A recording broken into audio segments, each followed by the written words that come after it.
Mr. Secretary General, Mr. President, world leaders, and distinguished delegates, welcome to New York.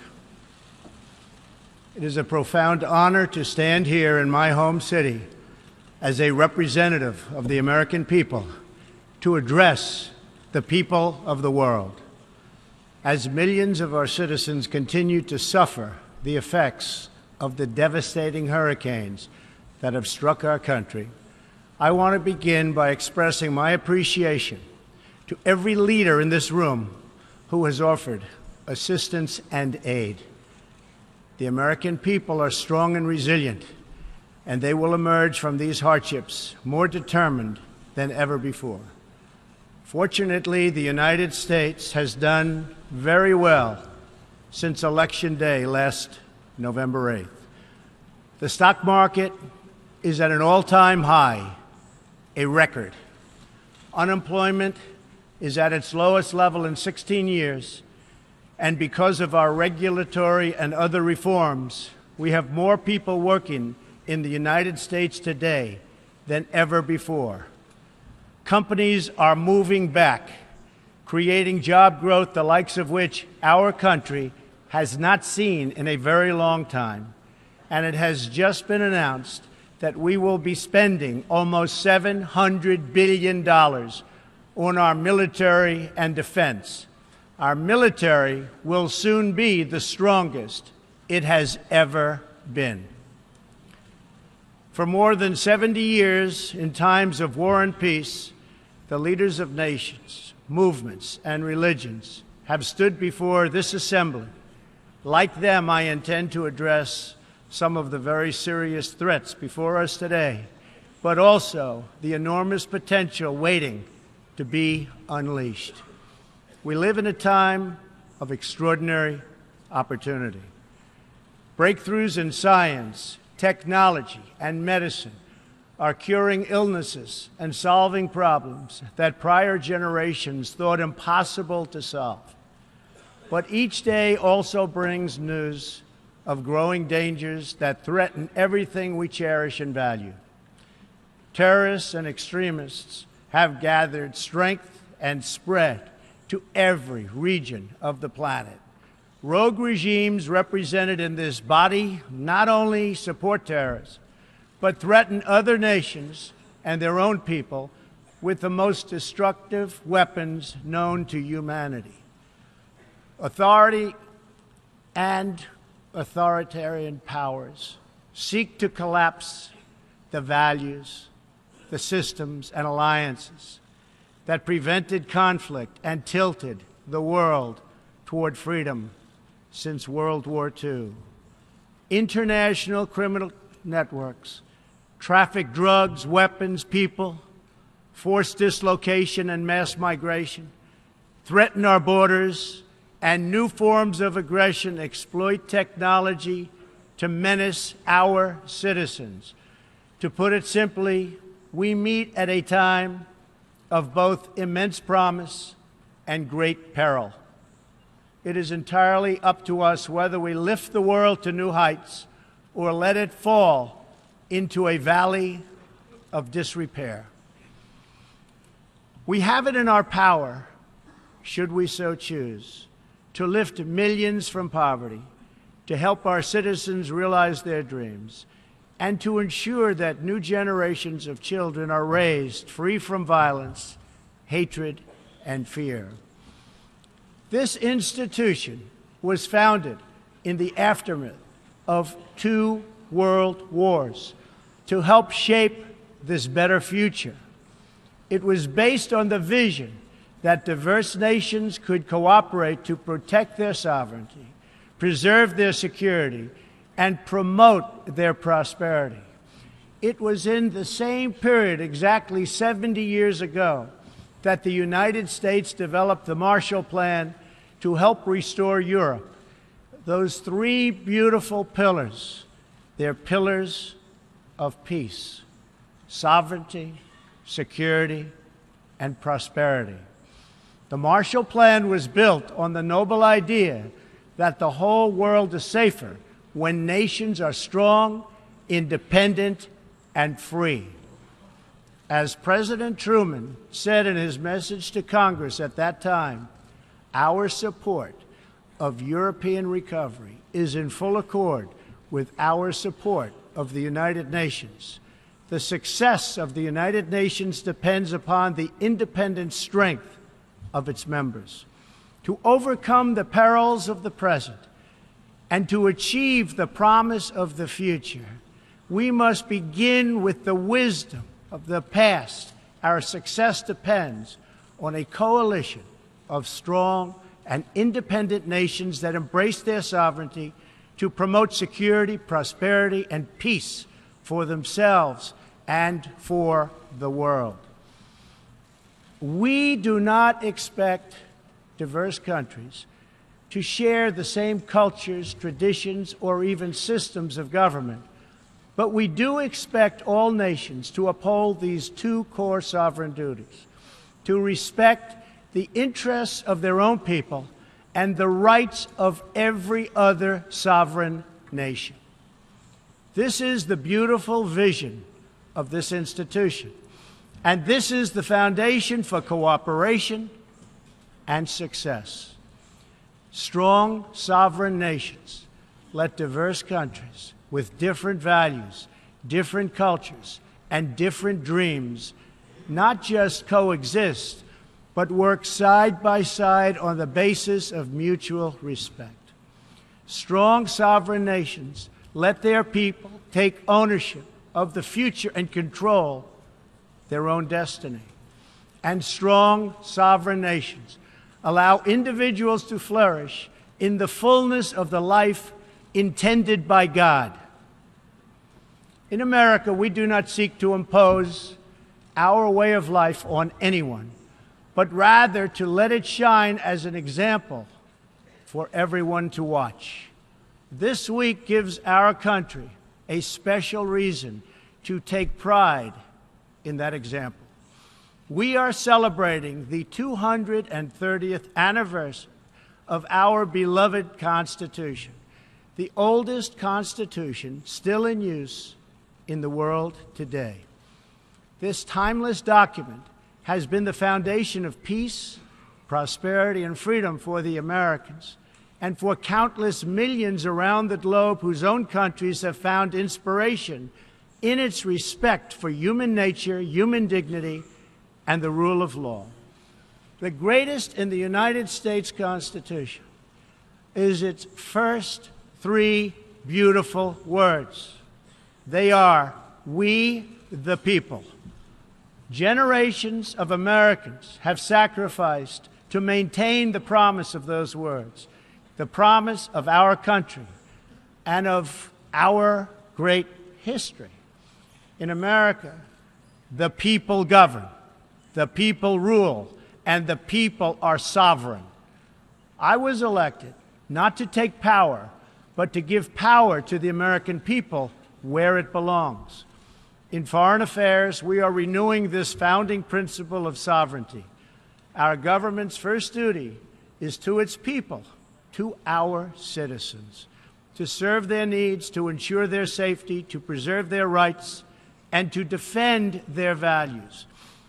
As President of the United States, I will always put America first, just like you, as the leaders of your countries, will always and should always put your countries first.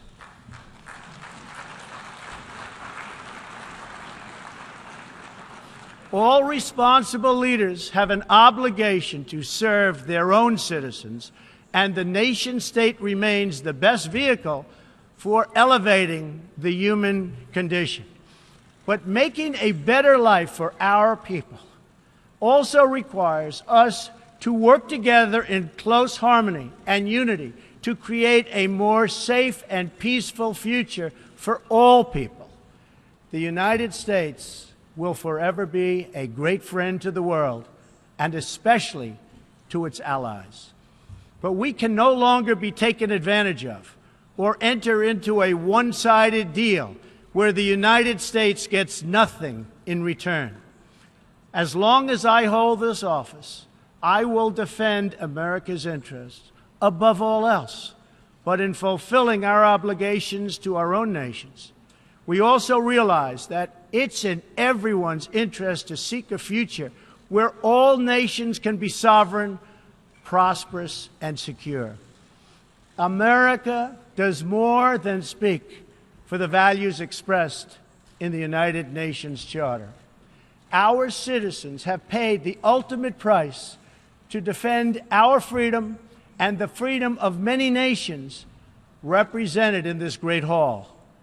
America's devotion is measured on the battlefields where our young men and women have fought and sacrificed alongside of our allies. From the beaches of Europe to the deserts of the Middle East to the jungles of Asia. It is an eternal credit to the American character that even after we and our allies emerged victorious from the bloodiest war in history, we did not seek territorial expansion or attempt to oppose and impose our way of life on others. Instead, we helped build institutions such as this one to defend the sovereignty, security, and prosperity for all. For the diverse nations of the world, this is our hope.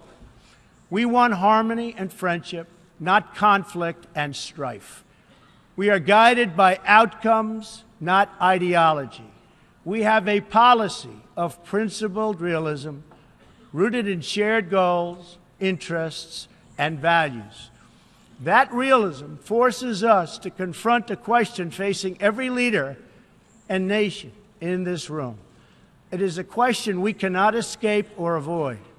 We will slide down the path of complacency, numb to the challenges, threats, and even wars that we face.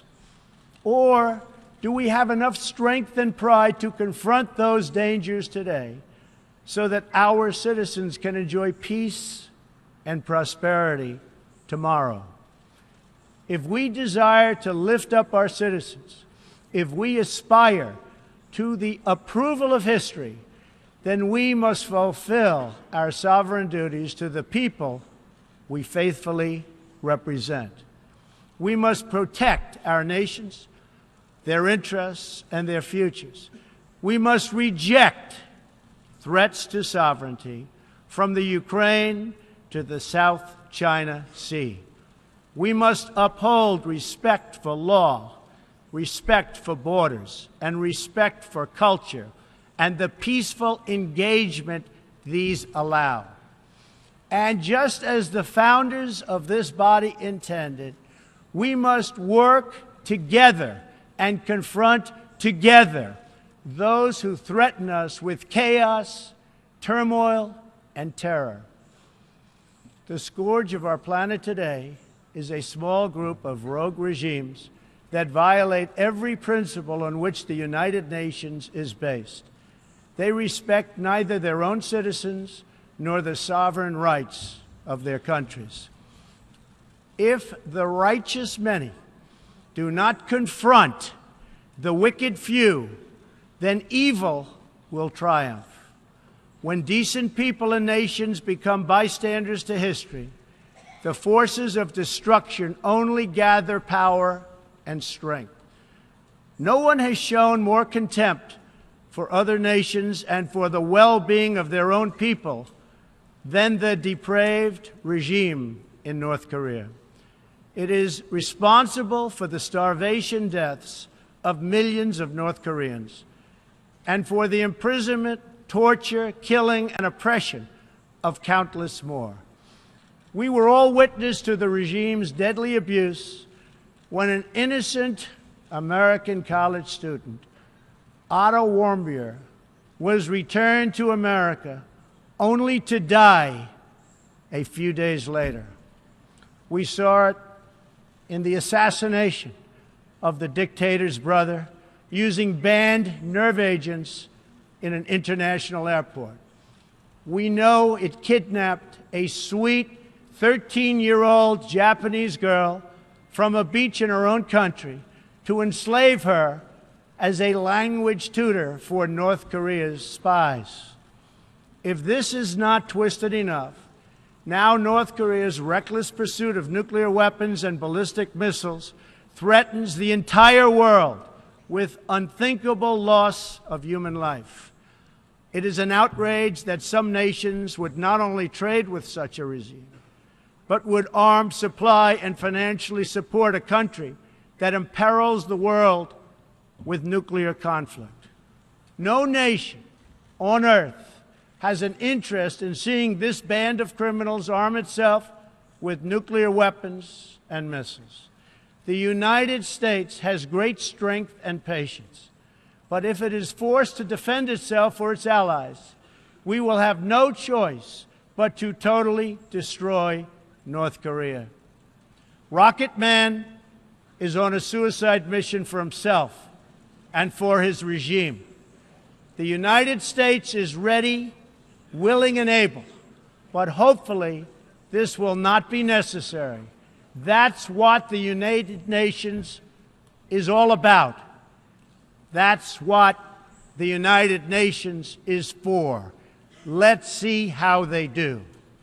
It is time for North Korea to realize that the denuclearization is its only acceptable future. The United Nations Security Council recently held 2 unanimous 15-0 votes adopting hard-hitting resolutions against North Korea, and I want to thank China and Russia for joining the vote to impose sanctions, along with all of the other members of the Security Council. Thank you to all involved. But we must do much more. It is time for all nations to work together to isolate the Kim regime until it ceases its hostile behavior. We face this decision not only in North Korea. It is far past time for the nations of the world to confront another reckless regime, one that speaks openly of mass murder, vowing death to America, destruction to Israel, and ruin for many leaders and nations in this room. The Iranian government masks a corrupt dictatorship behind the false guise of a democracy. It has turned a wealthy country with a rich history and culture into an economically depleted rogue state whose chief exports are violence, bloodshed, and chaos. The longest suffering victims of Iran's leaders are, in fact, its own people.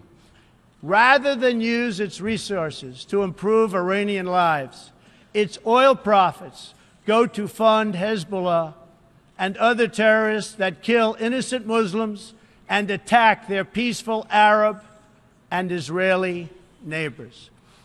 This wealth, which rightly belongs to Iran's people, also goes to shore up Bashar al-Assad's dictatorship, fuel Yemen's civil war, and undermine peace throughout the entire Middle East.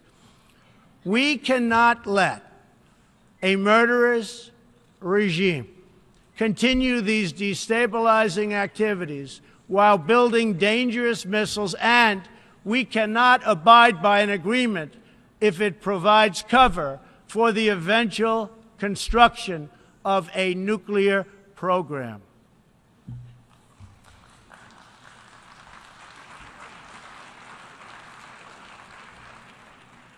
The Iran deal was one of the worst and most one-sided transactions the United States has ever entered into.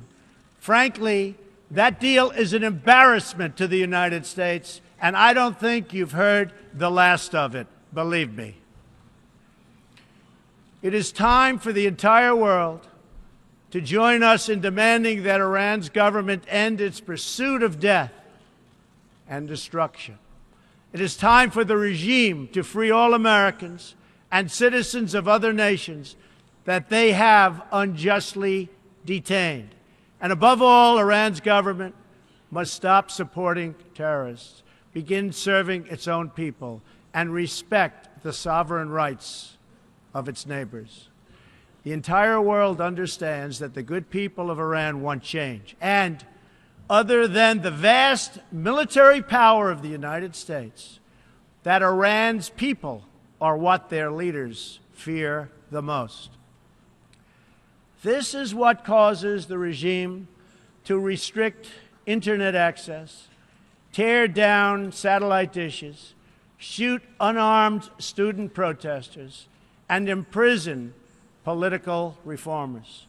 Oppressive regimes cannot endure forever, and the day will come when the people will face a choice. Will they continue down the path of poverty, bloodshed, and terror? Or will the Iranian people return to the nation's proud roots as a center of civilization, culture, and wealth, where their people can be happy and prosperous once again? The Iranian regime's support for terror is in stark contrast to the recent commitments of many of its neighbors to fight terrorism and halt its financing. In Saudi Arabia early last year, I was greatly honored to address the leaders of more than 50 Arab and Muslim nations. We agreed that all responsible nations must work together to confront terrorists and the Islamic extremism that inspires them. We will stop radical Islamic terrorism because we cannot allow it to tear up our nation and indeed to tear up the entire world. We must deny the terrorists safe haven, transit, funding, and any form of support for their vile and sinister ideology. We must drive them out of our nations. It is time to expose and hold responsible those countries who support and finance terror groups like Al-Qaeda, Hezbollah, the Taliban, and others that slaughter innocent people. The United States and our allies are working together throughout the Middle East to crush the loser terrorists and stop the reemergence of safe havens they use to launch attacks on all of our people. Last month, I announced a new strategy for victory in the fight against this evil in Afghanistan. From now on, our security interests will dictate the length and scope of military operations, not arbitrary benchmarks and timetables set up by politicians. I have also totally changed the rules of engagement in our fight against the Taliban and other terrorist groups. In Syria and Iraq, we have made big gains toward lasting defeat of ISIS. In fact, our country has achieved more against ISIS in the last 8 months than it has in many, many years combined. We seek the de-escalation of the Syrian conflict and a political solution that honors the will of the Syrian people. The actions of the criminal regime of Bashar al-Assad, including the use of chemical weapons against his own citizens, even innocent children, shock the conscience of every decent person. No society can be safe if banned chemical weapons are allowed to spread. That is why the United States carried out a missile strike on the airbase that launched the attack. We appreciate the efforts of the United Nations agencies that are providing vital humanitarian assistance in areas liberated from ISIS, and we especially thank Jordan, Turkey, and Lebanon for their role in hosting refugees from the Syrian conflict. The United States is a compassionate nation and has spent billions and billions of dollars in helping to support this effort. We seek an approach to refugee resettlement that is designed to help these horribly treated people and which enables their eventual return to their home countries to be part of the rebuilding process. For the cost of resettling one refugee in the United States, we can assist more than 10 in their home region. Out of the goodness of our hearts, we offer financial assistance to hosting countries in the region, and we support recent agreements of the G20 nations that will seek to host refugees as close to their home countries as possible. This is the safe, responsible, and humanitarian approach.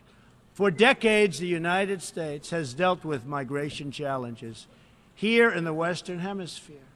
We have learned that over the long term, uncontrolled migration is deeply unfair to both the sending and the receiving countries. For the sending countries, it reduces domestic pressure to pursue needed political and economic reform, and drains them of the human capital necessary to motivate and implement those reforms. For the receiving countries, the substantial costs of uncontrolled migration are borne overwhelmingly by low-income citizens whose concerns are often ignored by both media and government. I want to salute the work of the United Nations in seeking to address the problems that cause people to flee from their homes. The United Nations and African Union led peacekeeping missions to have invaluable contributions in stabilizing conflicts in Africa. The United States continues to lead the world in humanitarian assistance, including famine prevention and relief in South Sudan, Somalia, and northern Nigeria and Yemen. We have invested in better health and opportunity all over the world through programs like PEPFAR, which funds AIDS relief, the President's Malaria Initiative, the Global Health Security Agenda, the Global Fund to End Modern Slavery, and the Woman Entrepreneurs Finance Initiative, part of our commitment to empowering women all across the globe. We also thank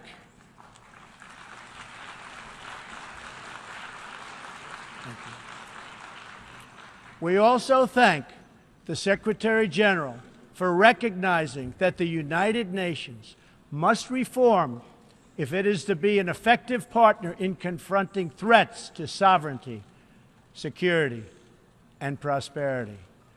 Too often, the focus of this organization has not been on results, but on bureaucracy and process. In some cases, states that seek to subvert this institution's noble aims have hijacked the very systems that are supposed to advance them. For example, it is a massive source of embarrassment to the United Nations that some governments with egregious human rights records sit on the UN Human Rights Council. The United States is one out of 193 countries in the United Nations, and yet we pay 22% of the entire budget and more. In fact, we pay far more than anybody realizes. The United States bears an unfair cost burden, but to be fair, if it could actually accomplish all of its stated goals, especially the goal of peace, this investment would easily be well worth it. Major portions of the world are in conflict, and some, in fact, are going to hell. But the powerful people in this room, under the guidance and auspices of the United Nations, can solve many of these vicious and complex problems. The American people hope that one day soon the United Nations can be a much more accountable and effective advocate for human dignity and freedom around the world. In the meantime, we believe that no nation should have to bear a disproportionate share of the burden, militarily or financially. Nations of the world must take a greater role in promoting secure and prosperous societies in their own regions. That is why in the Western Hemisphere, the United States has stood against the corrupt, destabilizing regime in Cuba and embraced the enduring dream of the Cuban people to live in freedom. My administration recently announced that we will not lift sanctions on the Cuban government until it makes fundamental reforms. We have also imposed tough, calibrated sanctions on the socialist Maduro regime in Venezuela, which has brought a once thriving nation to the brink of total collapse. The socialist dictatorship of Nicolas Maduro has inflicted terrible pain and suffering on the good people of that country. This corrupt regime destroyed a prosperous nation by imposing a failed ideology that has produced poverty and misery everywhere it has been tried. To make matters worse, Maduro has defied his own people, stealing power from their elected representatives to preserve his disastrous rule. The Venezuelan people are starving, and their country is collapsing. Their democratic institutions are being destroyed. This situation is completely unacceptable, and we cannot stand by and watch. As a responsible neighbor and friend, we and all others have a goal. That goal is to help them regain their freedom, recover their country, and restore their democracy. I would like to thank leaders in this room for condemning the regime and providing vital support to the Venezuelan people. The United States has taken important steps to hold the regime accountable. We are prepared to take further action if the government of Venezuela persists on its path to impose authoritarian rule on the Venezuelan people. We are fortunate to have incredibly strong and healthy trade relationships with many of the Latin American countries gathered here today. Our economic bond forms a critical foundation for advancing peace and prosperity for all of our people and all of our neighbors. I ask every country represented here today to be prepared to do more to address this very real crisis. We call for the full restoration of democracy and political freedoms in Venezuela.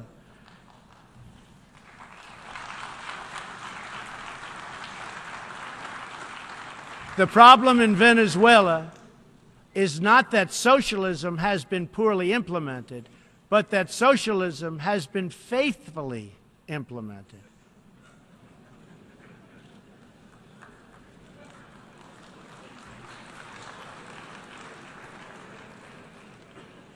From the Soviet Union to Cuba to Venezuela, wherever true socialism or communism has been adopted, it has delivered anguish and devastation and failure.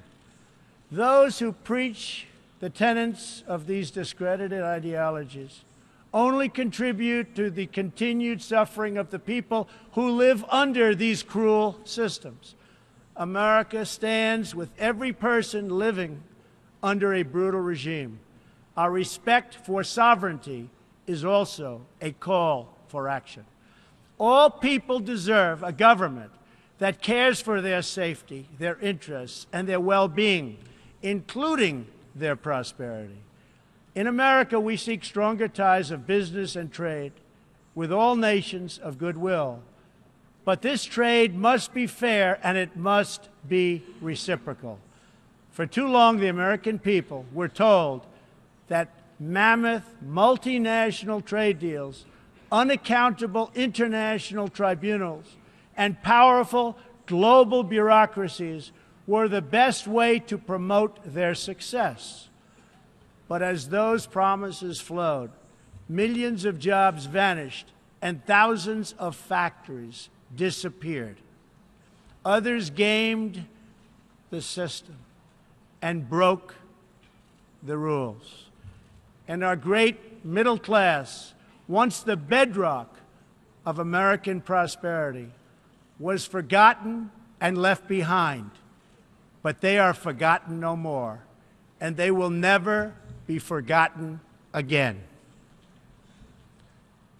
While America will pursue cooperation and commerce with other nations, we are renewing our commitment to the first duty of every government, the duty of our citizens.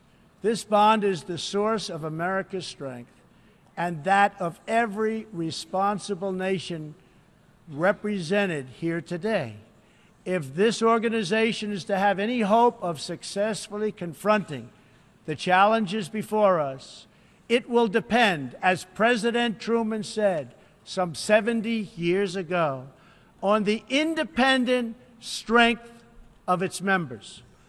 If we are to embrace the opportunities of the future and overcome the present dangers together, there can be no substitute for strong, sovereign, and independent nations. Nations that are rooted in their histories and invested in their destinies. Nations that seek allies to befriend, not enemies to conquer. And most important of all, nations that are home to patriots, to men and women who are willing to sacrifice for their countries, their fellow citizens, and for all that is best in the human spirit. In remembering the great victory that led to this body's founding, we must never forget that those heroes who fought against evil also fought for the nations that they loved. Patriotism led the Poles to die to save Poland, the French to fight for a free France, and the Brits to stand strong for Britain. Today, if we do not invest ourselves, our hearts, and our minds in our nations, if we will not build strong families, safe communities, and healthy societies for ourselves, no one can do it for us. We cannot wait for someone else, for faraway countries or far-off bureaucracies. We can't do it. We must solve our problems to build our prosperity, to secure our future, or we will build vulnerable to decay, domination, and defeat. The true question for the United Nations today, for people all over the world who hope for better lives for themselves and their children, is a basic one. Are we still patriots? Do we love our nations enough to protect their sovereignty and to take ownership of their futures? Do we revere them enough to defend their interests, preserve their cultures, and ensure a peaceful world for their citizens? One of the greatest American patriots, John Adams, wrote that the American Revolution was effected before the war commenced. The revolution was in the minds and hearts of the people. That was the moment when America awoke, when we looked around and understood that we were a nation. We realized who we were, what we valued, and what we would give our lives to defend. From its very first moments, the American story is the story of what is possible when people take ownership of their future. The United States of America has been among the greatest forces for good in the history of the world and the greatest defenders of sovereignty, security, and prosperity for all. Now we are calling for a great reawakening of nations, for the revival of their spirits, their pride, their people, and their patriotism. History is asking us whether we are up to the task. Our answer will be a renewal of will, a rediscovery of resolve, and a rebirth of devotion we need to defeat the enemies of humanity and unlock the potential of life itself. Our hope is a word and world of proud, independent nations that embrace their duties, seek friendship, respect others, and make common cause in the greatest shared interest of all, a future of dignity and peace for the people of this wonderful earth. This is the true vision of the United Nations, the ancient wish of every people, and the deepest yearning that lives inside every sacred soul. So let this be our mission, and let this be our message to the world. We will fight together, sacrifice together, and stand together for peace, for freedom, for justice, for family, for humanity, and for the Almighty God who made us all. Thank you. God bless you.